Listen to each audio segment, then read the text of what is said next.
Sir ఆంధ్రప్రదేశ్లో చూసుకుంటే ఇప్పుడు జగన్ గారి ప్రభుత్వం అధికారంలోకి వచ్చింది కదా సార్. అవును సార్ నిన్న చూసుకుంటే జగన్ గారు ఒక శ్వేతపత్రం విడుదల చేశారు సార్. 3,60,000 కోట్ల అప్పులు ఉన్నాయి రాష్ట్రానికి అని చెప్పారు.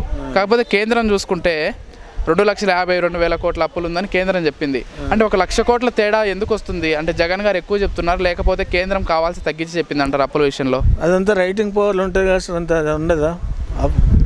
ఏదైతే ఖర్చు అయింది ఇంత అయింది ఇంత ఇచ్చిర్రు అదంతా ఉంటుంది కదండి.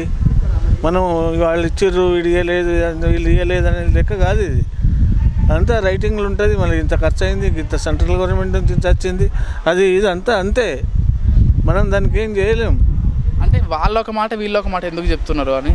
ఇక వాళ్ళొక మాట అంటే ఎవరికి చూసింది వాళ్ళు చెప్తారు. అది అసలు ప్రత్యేక హోదా ఇస్తారంటారా బీజేపీ వాళ్ళు? ఏమో సార్, నాకు అది పెద్ద నమ్మకం లేదు. ఆంధ్రాకు ప్రత్యేక హోదా రాదు, అది వస్తుంది. ఏమనంటే ప్యాకేజ్ ఇస్తా అంటున్నారు. ఆ ప్యాకేజ్ చంద్రబాబు నాయుడు సగం తిన్నాడు, కాలేదు. దాని గురించి మనలో పోయినాక మనలో ప్రత్యేక హోదా కావాలని అన్నాడు, అది కాలే. అది అంతా ఇక వాళ్ళ మీద ఆధారపడి ఉన్నది, మనం ఏం చేయలేము దానికి. అంటే జగన్ అయితే ప్రత్యేక హోదా ఖచ్చితంగా తెస్తా అని చెప్తున్నాడు కదా. అందరు చెప్తారు సార్ లీడర్లు ఈ రోజులలో. వస్తే మంచిదే కదా, అందరికీ మంచిదే. వస్తే మాత్రం అందరికీ మంచిదే. ఆంధ్ర గవర్నమెంట్కి మంచిదే, ప్రజలకు మంచిదే, అందరికీ మంచిదే. కానీ రాకపోతే ఏం చేస్తాం? వాళ్ళ చేతులు ఉన్నది, సెంట్రల్ గవర్నమెంట్ చేతిలో.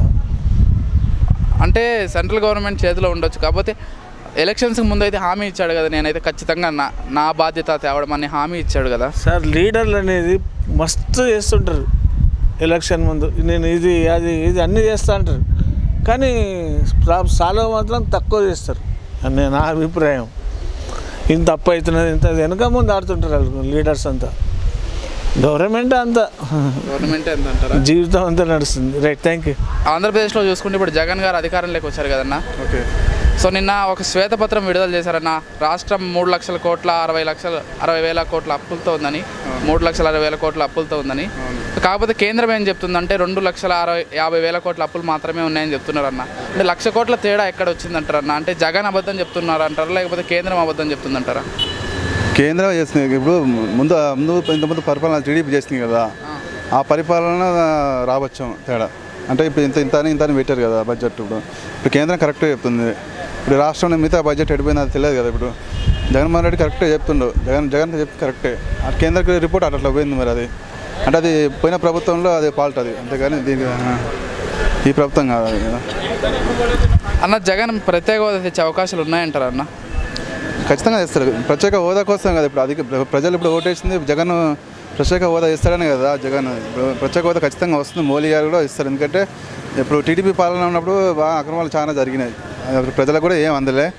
జన్మభూమి కమిటీ ఇప్పుడు ప్రత్యేక హోదా ఇస్తున్నప్పుడు ప్రత్యేక ప్యాకేజ్ కావాలని చెప్పారు చంద్రబాబు నాయుడు అన్నారు. ప్రత్యేక హోదా వద్దననేసి ప్యాకేజీ కోసం ఒప్పుకున్నారు చంద్రబాబు నాయుడు. ఈరోజు మళ్ళీ హోదా కోసం మాట్లాడుతుంది చంద్రబాబు. కానీ జగన్మోహన్ రెడ్డి మాత్రం పరిస్థితి నుంచి కూడా ప్రత్యేక హోదా కావాలని మాట్లాడుతున్నారు. ప్రత్యేక హోదా వస్తుంది, ఖచ్చితంగా ఏపీ ప్రజలు బాగుపడుతుంది. అన్న ఇంతకుముందు జగన్ గారు కాళేశ్వరం ప్రాజెక్ట్ కట్టడం కరెక్ట్ కాదని చెప్పారు కదన్న. ఇప్పుడు వచ్చి మళ్ళీ తెలంగాణలో కాళేశ్వరం ప్రాజెక్ట్ ఓపెన్ చేశారు, ఎంతవరకు కరెక్ట్ అంటారు?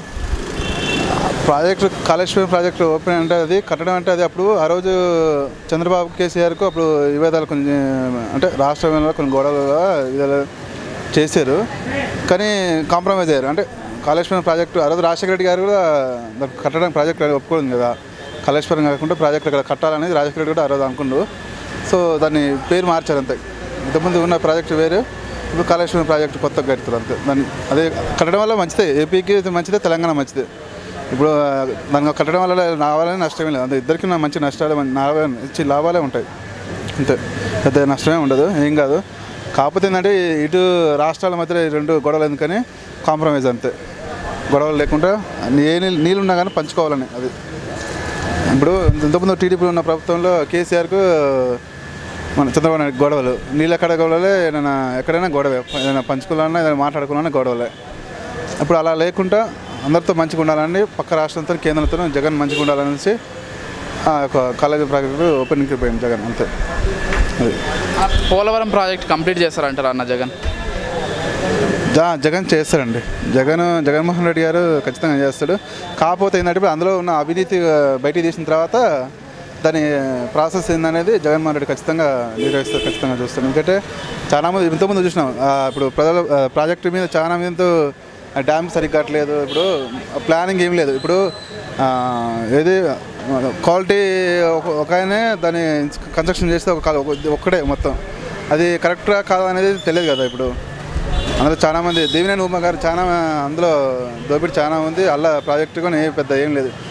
వచ్చిన నిధులన్నీ వాళ్ళ పర్సనల్గా వాళ్ళకు ప్రాజెక్టులకు వేరే విధంగా ఖర్చు పెట్టారు. వేస్ట్ అది. అన్న రాజధాని విషయానికి వస్తే చంద్రబాబు గారు రాజధాని గురించి ఏవేవో చెప్పారు. చాలా గొప్పగా కడతాం, దేశంలోని గొప్ప రాజధాని అవుతుందని చెప్పారు. జగన్ గారు చూస్తే అసలు దానిపైన కామెంట్సే లేవు. రాజధాని ముందుకెళ్తుంది అనుకుంటున్నారు, లేకపోతే కేవలం సంక్షేమ పథకాల వరకే జగన్ గారు నెరవేరుస్తారా? ఖచ్చితంగా ఆ రోజు చంద్రబాబు నాయుడు గారు ఏం కట్టారండి? రాజధాని ఏం కట్టలేదు. ఏమి ఏడున్నా కదా అన్న తీసినంత చెప్పుతాను. రాజధాని ఏం కట్టలేదు చంద్రబాబు నాయుడు. అందరూ అనుకుంటారు రాజధాని డెవలప్మెంట్ చేస్తారు కానీ ఏం చేసిన డెవలప్మెంట్ ఆడ పునాదులు ఆడే ఉండే, ఆడ పిల్లర్స్ ఆడే ఉండే, ఏమి కట్టలేదు. జగన్మోహన్ రెడ్డి గారు వచ్చారు, ఖచ్చితంగా రాజధాని తయారవుతుంది, మంచిగా నీట్గా తయారవుతుంది. దానికి కానీ ఈరోజు అందరూ అనుకుంటారు జగన్ వస్తే ఆగిపోద్ది అన్నారు కానీ ఎవరే జగన్ వస్తే అయిపోద్దని. జగన్ వస్తే అయిపోయింది ప్రాజెక్ట్ అయినా అయిపోయినాయా, సంస్థలు అయిపోయినాయా? ఇవన్నీ ఉత్తమ అంటలు. ఏదో టీడీపీ వాళ్ళు ఏదో దుష్ప్రచారం అంతేగాని అన్నీ అవుతాయి. మన ప్రాజెక్ట్ అవుతుంది, పొలంలో ప్రాజెక్ట్ అవుతుంది, ఇది అమరావతి అన్నీ అయిపోతాయి. ఏం కాదు. అన్నీ పుకార్లు. టీడీపీ ఉంటారు కదా, ప్రతిపక్ష నాయకులు ఉంటారు చూసిన వాళ్ళు ఎట్లా అట్లా అంటారు కానీ అన్నీ అయితే ఖచ్చితంగా అవుతుంది. అన్న మనం బడ్జెట్లో చూసుకుంటే ఏపీకి కానీ తెలంగాణకు కానీ అసలు ఏమి ఇవ్వలేదని చెప్పుకోవచ్చు అన్న. చాలా తక్కువ ఇచ్చారు నిధులు. అంటే జగన్ గారు ఎందుకు అడగలేకపోతున్నారు గట్టిగా కేంద్రాన్ని ఎందుకు అడగబోతుందంటే ఇంతకుముందు ప్రభుత్వం అంతా ఇచ్చిన ప్యాకేజ్ అంతా ఇచ్చేసింది కదా, దోపిడీ చేసింది, మొత్తం ప్యాకేజ్ అంతా ఇచ్చేసింది కదా. వాళ్ళ పర్సనల్కు పసుపు కుంకుమ అనే దానికి ఇష్టం వచ్చిన వాడుకోరు కదా ప్యాకేజ్. ఇప్పుడు అవన్నీ లెక్కలు చెప్పిన తర్వాత కేంద్రం బడ్జెట్ అనేది ప్రవేశపెడతారు. దానికి ఫస్ట్ లెక్కలు చెప్పాలి కదా. ఇప్పుడు అదే ప్రాజెక్ట్ ఉంది, ఇప్పుడు పొలమల ప్రాజెక్టు, దానికి ఎంత బడ్జెట్ అయిందనే దానికి మొత్తం అవన్నీ చెప్పాలి. సంక్షేమకి ఎంత అయినా మొత్తం అన్నీ కరెక్ట్ లెక్కలు ఉండాలి కదా. అవన్నీ చేసిన తర్వాత లెక్కలు చెప్పిన తర్వాత కేంద్రం బిల్లు ప్రవేశపెడతారు. అంతవరకు జగన్ ఏమడతారు? జగన్ అవన్నీ కేంద్రం చెప్పింది ఆల్రెడీ. అన్ని లెక్కలు కరెక్ట్ కావాలి మాకు కేంద్రం కోరింది కదా. దాని విద్యుత్ అవుతుంది, ఇది పోలంగ ప్రాజెక్ట్ అవుతుంది, అమరావతి అవుతుంది, ఈ పసుపు కుంకుమ వచ్చి డాక్టర్ మహిళలకు ఇచ్చినాయి. అవన్నీ ప్రాజెక్టు మనీ ఇందులో కల్పించండు. మరి చంద్రబాబు నాయుడు ఏమి వచ్చింది? అంత అక్రమంగా జరిగింది. దేవినేని మొత్తం అక్రమం చేసారు వాళ్ళు. ఇవన్నీ అంతే రాష్ట్రాన్ని మొత్తం ధ్వంసం పెట్టించారు. ఇప్పుడు రాష్ట్రంలో ₹1 లేదు. ఇప్పుడు ఏపీలో చూసుకుంటే తెలంగాణ కంటే ఏపీ దారుణంగా అయిపోయింది. ప్రత్యేక హోదా వస్తేనే తప్పించి ఏపీ బాగుపడుతుంది, అంతవరకు లేదు. వేస్ట్ అది. అందుకే అదైనా సరే ఇది బడ్జెట్ పెట్టాలన్నా కానీ ఖచ్చితంగా ఈ ఆంధ్రప్రదేశ్కి ఎంత బడ్జెట్ ఇచ్చారో ఆ బడ్జెట్ కరెక్ట్గా కేంద్రానికి చూపించాలి. అది లేదు కదా. అసలు దేనికి పెట్టారు ఏంటంటే తెలియదు కదా. అది చూస్తే ఆ లెక్క అనేది కరెక్ట్గా చెప్తే అప్పుడు కేంద్రం ఏపీకి బిల్లు ప్రవేశపెడతాం. అంతవరకు వేస్ట్గా అది. అన్న ఏపీలో చూసుకుంటే రైతులకు విత్తనాలు అందట్లేదని చాలామంది ధర్నాలు చేస్తున్నారు. చంద్రబాబు గారు కూడా అదే కామెంట్ చేశారు. పొలాల్లో ఉండాల్సినటువంటి రైతులు ఆ రోడ్ల మీదకి వచ్చే స్థితిని తీసుకొచ్చారు జగన్ గారు అని కామెంట్ చేశారు. అది ఎంతవరకు కరెక్ట్ అంటారు ఆ కామెంట్స్? నేను చెప్పినా కదా. ఇక వీళ్ళంతా ఇప్పుడు రైతులు ఇప్పుడు ఎందుకు లేదు? ఏపీలో అంతా నాట్లు పడుతూనే ఉన్నాయి, అన్నీ చేస్తూనే ఉన్నాయి.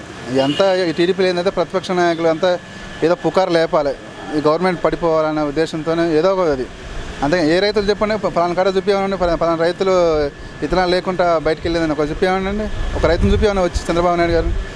చంద్రబాబుకి ఏంటంటే ఇక మళ్ళీ అది మేమే అధికారాలు ఉండాలి, అదే ఆలోచనలో ఉంది. ఇంకా మర్చిపోలే. ఓడిపోయిన కోమాల నుంచి ఇంకా బయటికి రాలేదు ఆయన. ఇంకా మేము గెలుపుల్లో ఉన్నాం, మీ సీఎంలో ఉన్నాం అనేసి అది ధరలో ఉంది ఇంకా చంద్రబాబు నాయుడు. ఏంటంటే ఇక ఉంటుంది కదా ప్రతిపక్ష నాయకుడు, ఆ మాత్రం అనకపోతే అట్లా బాగుండదు అనేసి ఏదో కామెంట్ చేస్తుంది. కానీ జగన్మోహన్ రెడ్డి గారు అసలు రాజశేఖర రెడ్డి గారు రైతులకే కదా పెట్టింది ఫస్ట్. రాజశేఖర రెడ్డి గారు అసలు రైతుల కోసమే రైతులకు చనిపోయాడు, రైతులే అన్నాడు. అదే అలా కొడుకుగానే అంతే సేమ్. ఇప్పుడు రైతుల కోసమే, రైతుల విత్తనాల కోసమే జగన్మోహన్ రెడ్డి అధికారంలోకి రావచ్చు. ప్రజలు కూడా ఓటేసారు. జగన్మోహన్ రెడ్డి విత్తనాలు అవన్నీ క్వాలిటీ అవుతుంది, నీళ్ళు అవుతుంది, ఏదైనా కానీ రైతుకు మంచిగా వచ్చేటట్టు చూస్తారని జగన్కి ఈరోజు ఓటేసారు. లేకపోతే చంద్రబాబు నాయుడు 5 ఏళ్ళ పరిపాలన ఏం చేసినంటే మొత్తం ఎంత 22,000 మంది ఎంత చనిపోయారు రైతులు. వాళ్ళకి ఏమి ఇచ్చారండి అసలు చంద్రబాబు నాయుడు? ఏ పంటను సరిగా పడినా పోయినసారి 5 ఏళ్ళు ఏమైనా చూసుకున్నా పంట ఏమైనా పడినదా? కనీసం ఎంతమంది రైతులు ఆత్మహత్య చేసుకున్నాం? కనీసం ఆ రైతులకు ఏమైనా చేసిండా? ఏమీ చేయలేదు. పోయిన 5 ఏళ్ళ పరిపాలన దారుణంగా ఉంది కాబట్టి ఈసారి జనాలు చంపదెబ్బ గట్టిగా కొట్టారు. అది ఈరోజు జగన్మోహన్ రెడ్డికి 151 సీట్లు వచ్చినట్టే. అదే ఒకసారి ఆలోచించాలి మనం. ప్రజలు ఏమాత్రం ఓటేశారో అసలు చేస్తాడు అంటే జగన్ ప్రజల్లోకి వెళ్ళింది కాబట్టి వాళ్ళ ప్రాబ్లమ్స్ ఏంది అనేది తెలుసుకుంది కాబట్టి జగన్కి అర్థమైంది, ప్రజలకు అర్థమైంది. చేస్తాడు, ఒకసారి అవకాశం ఇద్దామనేసి అనుకోరు, అవకాశం ఇచ్చారు, చేస్తుండు. ఆల్రెడీ అయిపోయింది. ఇక మొత్తం ఇంకో 6 నెలల్లో మొత్తం ఏపీ ప్రభుత్వం బాగుపడుతుంది. కేంద్రం కానీ బడ్జెట్ ఇస్తుంది, ఖచ్చితంగా ఇస్తుంది. ఎందుకంటే చంద్రబాబు లెక్క ఆడమాట ఈడమాట చెప్పడం కాకుండా జగన్ ఏదైనా ముక్కు సూటిగా ఏదైనా డైరెక్ట్గా చెప్పేస్తాడు అంతే. అది ఖచ్చితంగా జగన్కి ఏం కాదు, పరిపాలన మంచిగా ఉంటుంది.